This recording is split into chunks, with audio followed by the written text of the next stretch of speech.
Olá a todos, e especificamente aos meus alunos, primeiro semestre de ADM, Administração de Empresa, e o primeiro semestre de Ciências Contábeis.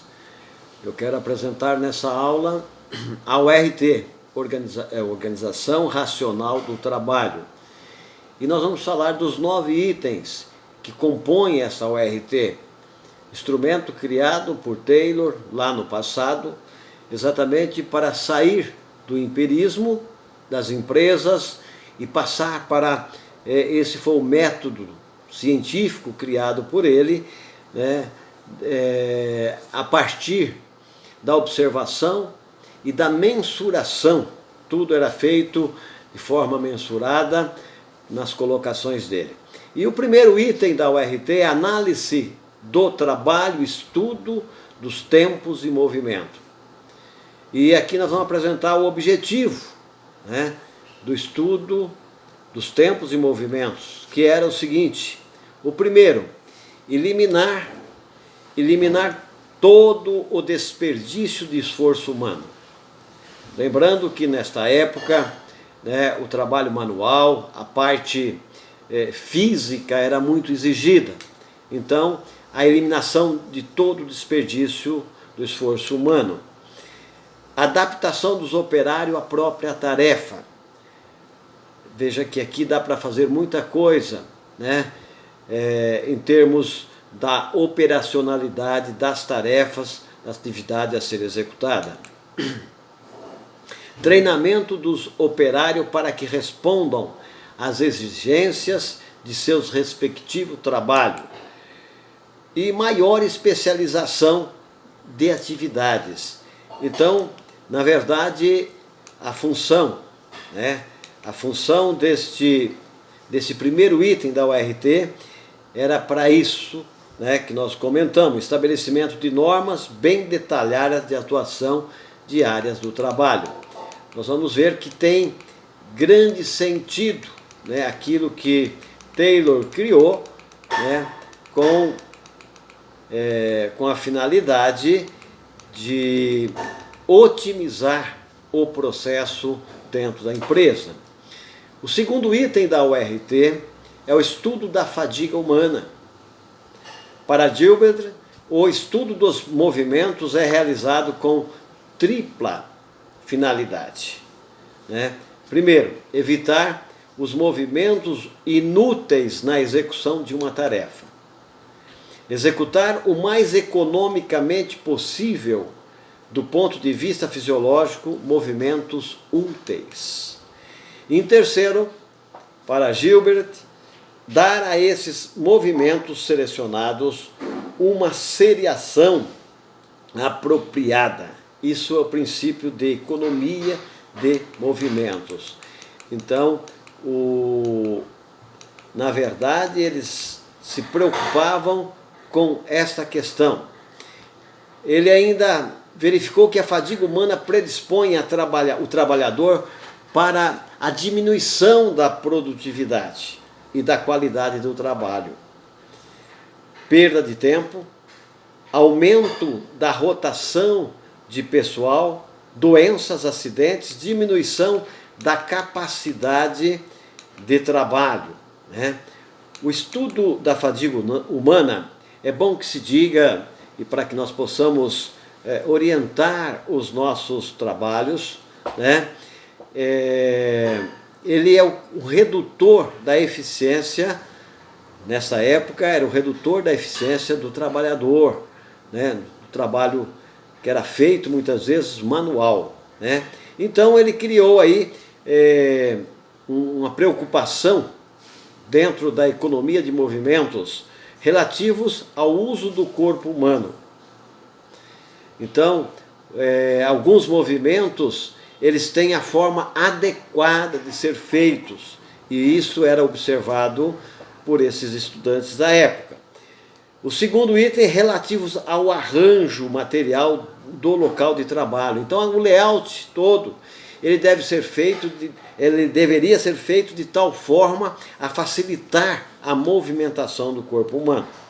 E em terceiro, ele coloca relativos ao desempenho das ferramentas e dos equipamentos que eram utilizados.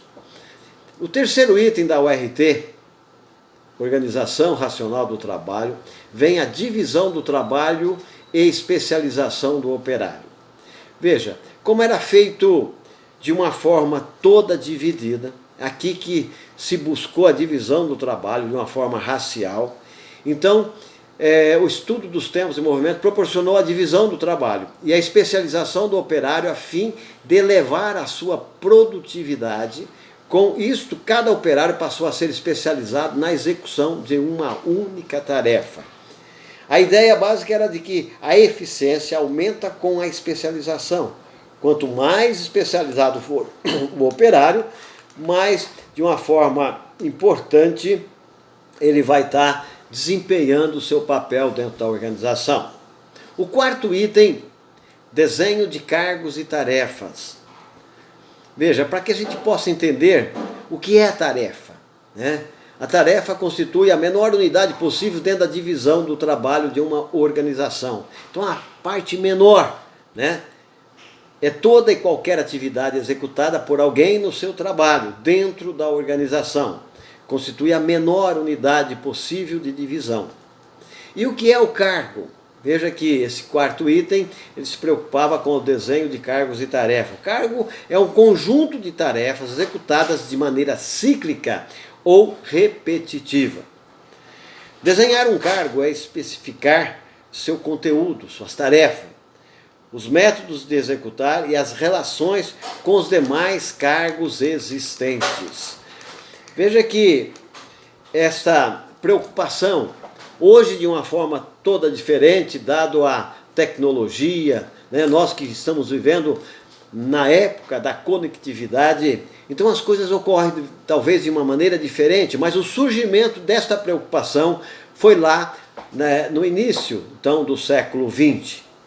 O quarto item ainda, né, desenho de cargos e tarefa, ele tem aí algumas vantagens, né? A simplificação do desenho dos cargos permite as seguintes vantagens.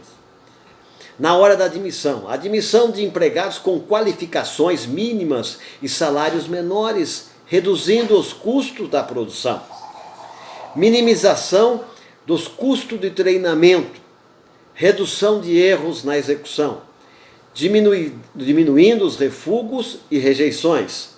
Facilidade de supervisão, permitindo que cada supervisor controle um número maior de subordinados. Aumento da eficiência do trabalhador, permitindo maior produtividade.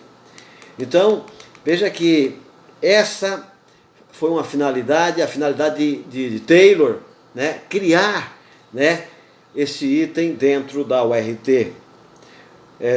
O quinto item, incentivos salariais e prêmios de produção. Veja que, de uma forma também diferenciada, se apercebe hoje, né, as organizações orgânicas, onde a pessoa é aferida por resultados. Isso, de certa forma, cria, né, Taylor cria uma forma, né, dando ao funcionário a motivação para o trabalho.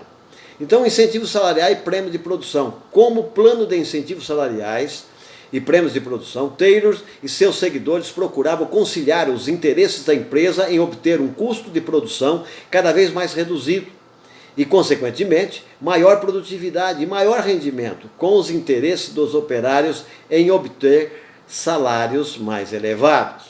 A ideia básica era de que a remuneração baseada no tempo, salário mensal, diário ou por hora, não estimula ninguém a trabalhar e deve ser substituída por remuneração baseada na produção de cada operário, salário por peça. Veja que desde aí se começa então a busca, né, de resultados. O sexto item da URT, então aparece o conceito de homo econômicos. Veja que para Taylor, O homem procura o trabalho não porque gosta dele, mas como um meio de ganhar a vida por meio de salário que o trabalho proporciona. O homem é exclusivamente motivado a trabalhar pelo medo da fome e pela necessidade de dinheiro. Essa visão hoje, ela é uma visão mudada dos nossos dias, né? A motivação, ela não é que o funcionário, que o trabalhador, ele tem a vadiagem sistêmica, como Taylor defendia. Não.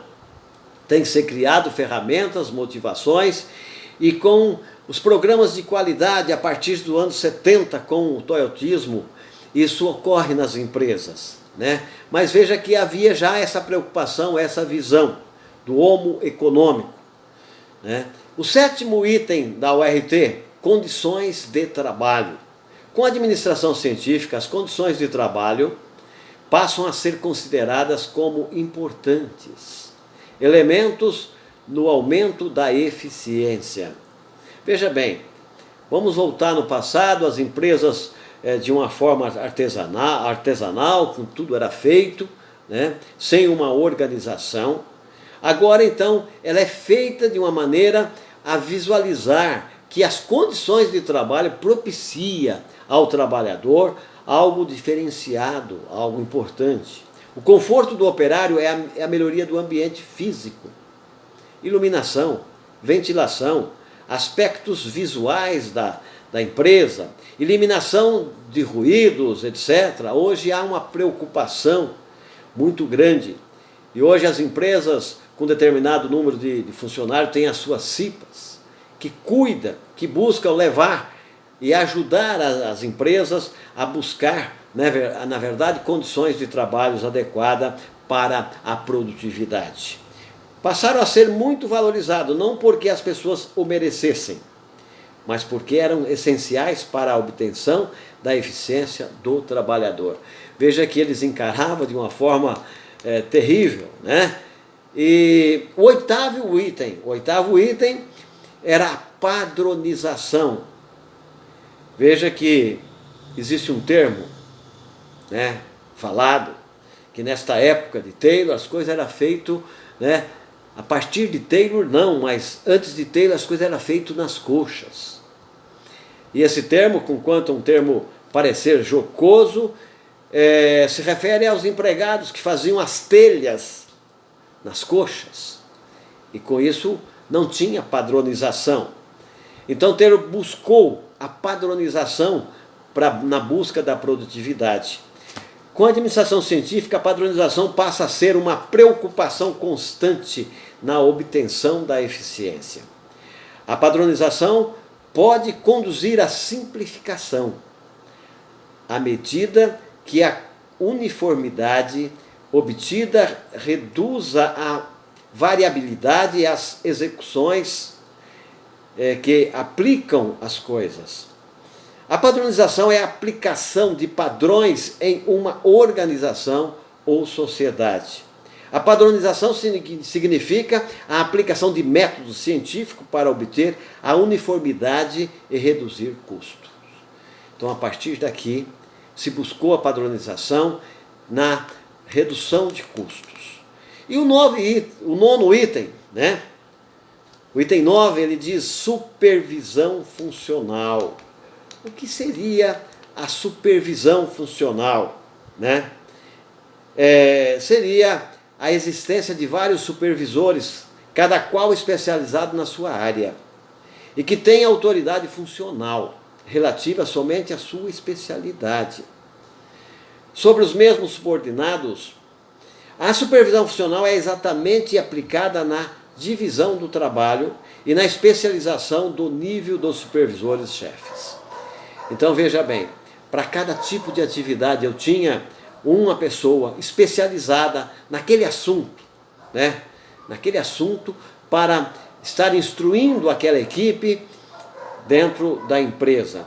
E isso, a supervisão funcional, ela acontecia dessa forma, pessoas com uma certa especialidade dentro das atividades a ser executada pelas empresas.